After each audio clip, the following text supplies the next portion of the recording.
14ஆம் அதிகாரம். உங்கள் இருதயம் கலங்காதிருப்பதாக.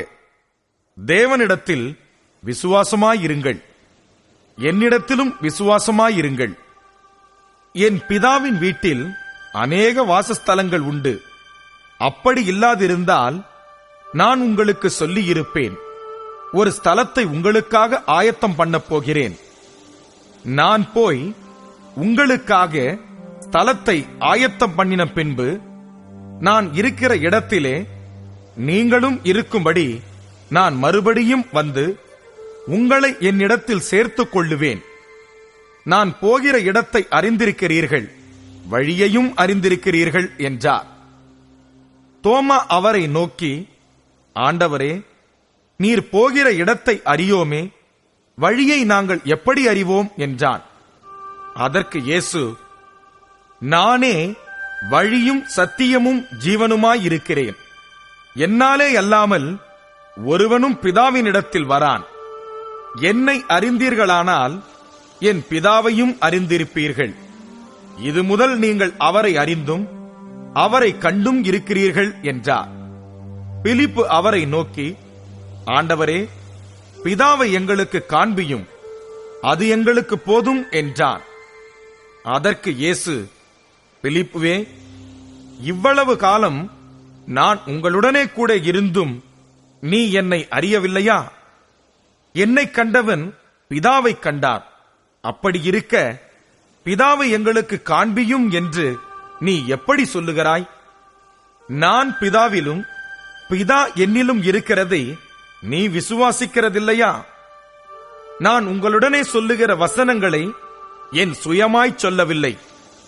என்னிடத்தில் வாசமாயிருக்கிற பிதாவானவரே இந்த கிரியைகளை செய்து வருகிறார். நான் பிதாவிலும் பிதா என்னிலும் இருக்கிறதை நம்புங்கள். அப்படி இல்லாவிட்டாலும் என் கிரியைகளின் நிமித்தமாவது என்னை நம்புங்கள். மெய்யாகவே மெய்யாகவே நான் உங்களுக்கு சொல்லுகிறேன், நான் என் பிதாவினிடத்திற்கு போகிறபடியினால் என்னை விசுவாசிக்கிறவன் நான் செய்கிற கிரியைகளை தானும் செய்வான். இவைகளை பார்க்கிலும் பெரிய கிரியைகளையும் செய்வான். நீங்கள் என் நாமத்தினாலே எதை கேட்பீர்களோ குமாரனில் பிதா மகிமைப்படும்படியாக அதை செய்வேன். என் நாமத்தினாலே நீங்கள் எதை கேட்டாலும் அதை நான் செய்வேன். நீங்கள் என்னிடத்தில் அன்பாயிருந்தால் என் கற்பனைகளை கைக்கொள்ளுங்கள். நான் பிதாவை வேண்டிக் கொள்ளுவேன். அப்பொழுது என்றென்றைக்கும் உங்களுடனே கூட இருக்கும்படிக்கு சத்திய ஆவியாகிய வேறொரு தேற்றரவாளனை அவர் உங்களுக்கு தந்தருளுவார். உலகம் அந்த சத்திய ஆவியானவரை காணாமலும் அறியாமலும் இருக்கிறபடியால் அவரை பெற்றுக்கொள்ள மாட்டாது. அவர் உங்களுடனே வாசம் பண்ணி உங்களுக்குள்ளே இருப்பதால் நீங்கள் அவரை அறிவீர்கள். நான் உங்களை திக்கற்றவர்களாக விடேன், உங்களிடத்தில் வருவேன்.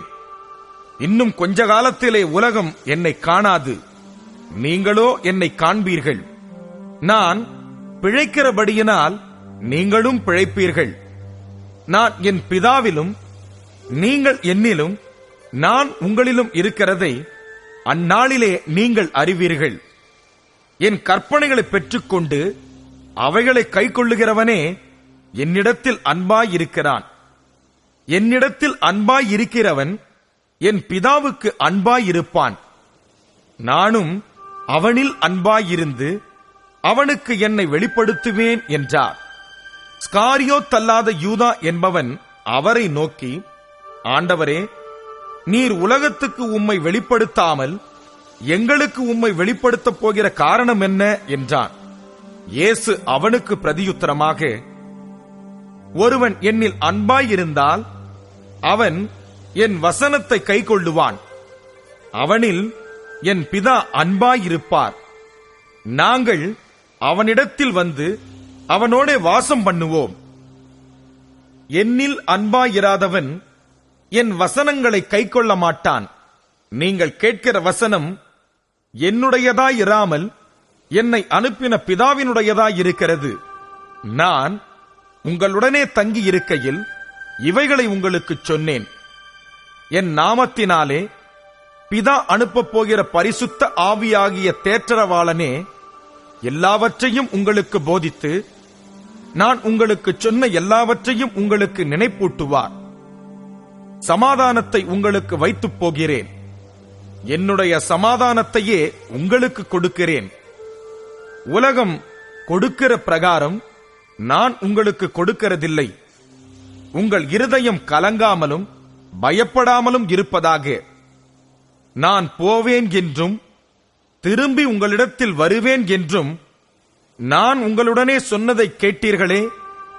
நீங்கள் என்னில் அன்புள்ளவர்களாயிருந்தால் பிதாவினிடத்திற்கு போகிறேன் என்று நான் சொன்னதை குறித்து சந்தோஷப்படுவீர்கள்.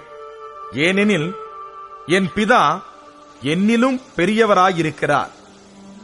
இது நடக்கும்போது நீங்கள் விசுவாசிக்கும்படியாக நடப்பதற்கு முன்னமே இதை உங்களுக்கு சொன்னேன். இனி நான் உங்களுடனே அதிகமாய் பேசுவதில்லை. இந்த உலகத்தின் அதிபதி வருகிறான். அவனுக்கு என்னிடத்தில் ஒன்றும் இல்லை.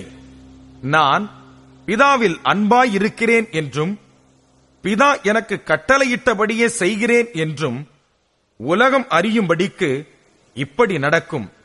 எழுந்திருங்கள், இவ்விடம் விட்டு போவோம் வாருங்கள் என்றார்.